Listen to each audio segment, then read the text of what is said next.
Swords,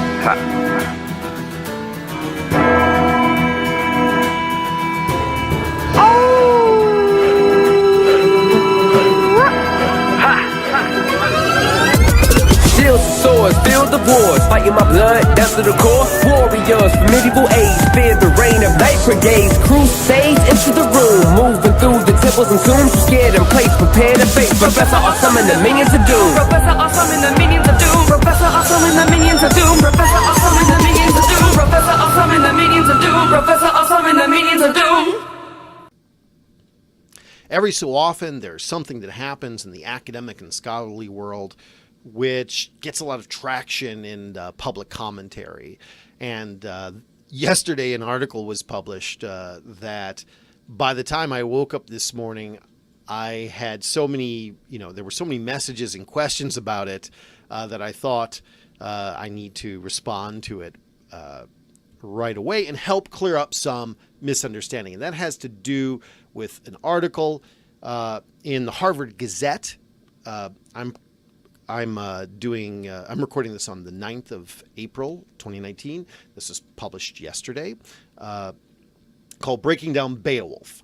And just to read the important, the sort of central paragraph of it, using a statistical approach known as stylometry, which analyzes everything from the poem's meter to the number of times various combinations of letters show up in the text, Krieger and his colleagues found new evidence that Beowulf is the work of a single author. The study is described in April 8th paper published in the journal Nature Human Behavior. And in the notes below, I'll link to both this Harvard Gazette sort of popular version of this and also to the Nature Human Behavior piece, which is entitled Large-Scale Quantitative Profiling of the Old English Verse Tradition. It deals with Beowulf and Andreas. Stylometry is a new-ish thing, but not a completely unknown thing in medieval research. There's been a lot of talk about this, and so let me start off with and I should note. I haven't read the full article, and I haven't read it because it just came out yesterday and I can buy it for $9, or I can wait a few weeks until it ends up in our library's databases and I'm too cheap to buy the whole thing. Leonard Nydorf is, I don't know him personally, but he's not considered a crackpot or anything like that. So I have no reason to sort of distrust the validity of this research. Now, it could turn out that the research is wrong, but we have no reason to just sort of dismiss it out of hand. So I think we should, aside from the fact it was already peer-reviewed by others, we should assume that there is some validity to the research. Okay, so there's been a lot of confusion about this, and some questions and posts about what it means. And so let me just help with, I think, a distinction which will help clarify this. I think it's helpful to think about Beowulf as three different things. First, there's a manuscript, a physical object that's a manuscript that it comes down to us in. Second, there's a poem that predates that manuscript. And third, there's a story that even predates that manuscript. Well, what's the distinction between these?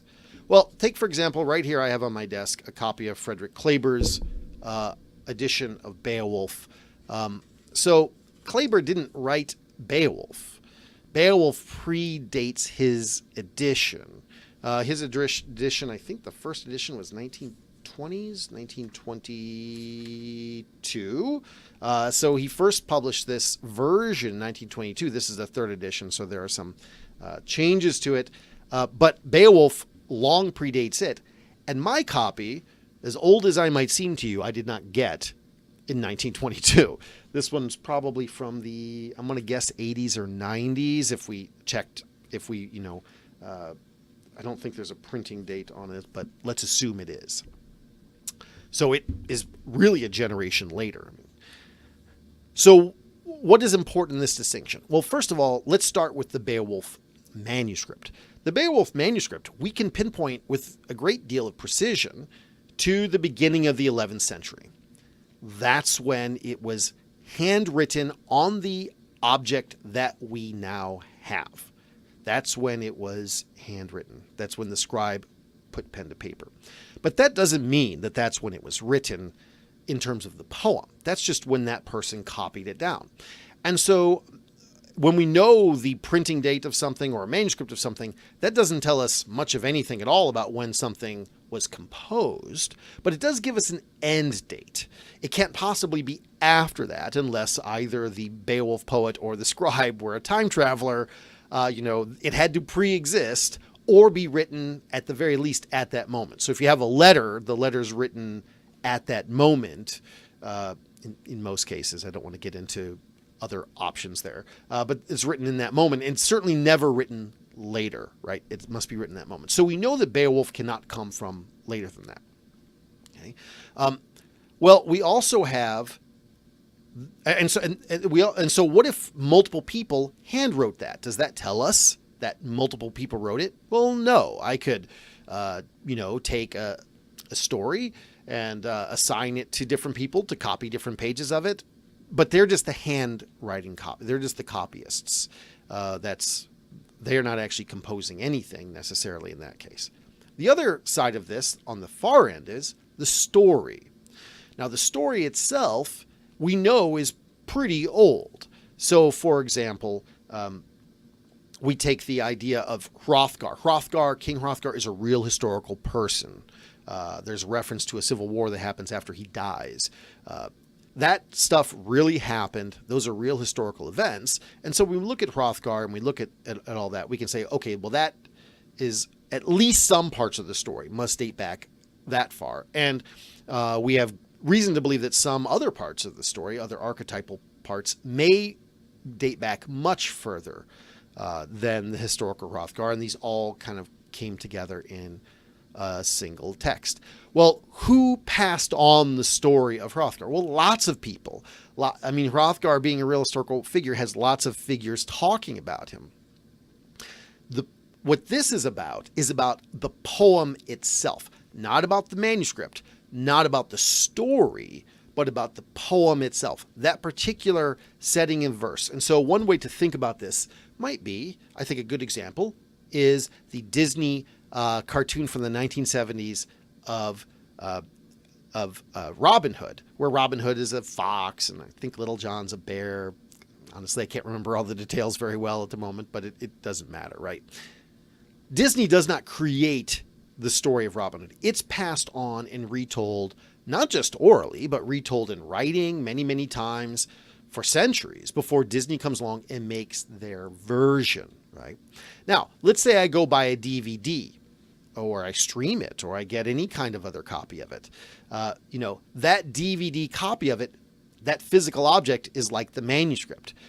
If we can date that DVD was recorded, I guess that's not the right word, was burned in 2018, that doesn't mean that Disney's version was from 2018. We know Disney's version couldn't have come after the DVD was made, but it must have come before then, right? And so even though many people might be involved in creating the DVD, or many people have passed on the story, the actual version that Disney did was done in the 1970s. The story predates it, and whatever DVD copy I might have of it comes after it.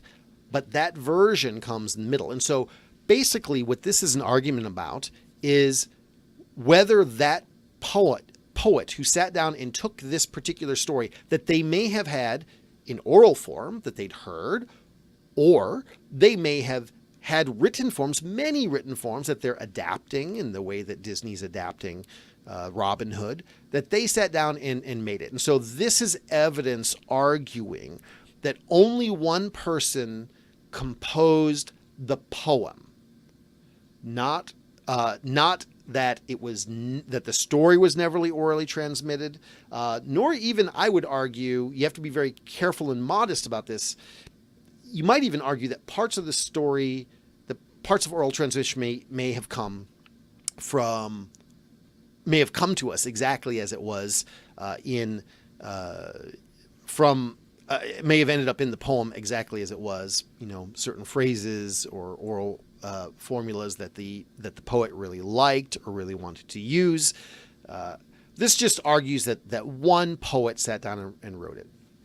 My own view has always been, or long been, I guess, that probably what we have is a longer version of Beowulf that doesn't exist anymore, and that longer version may have had multiple people writing it, or may have had only one person writing it.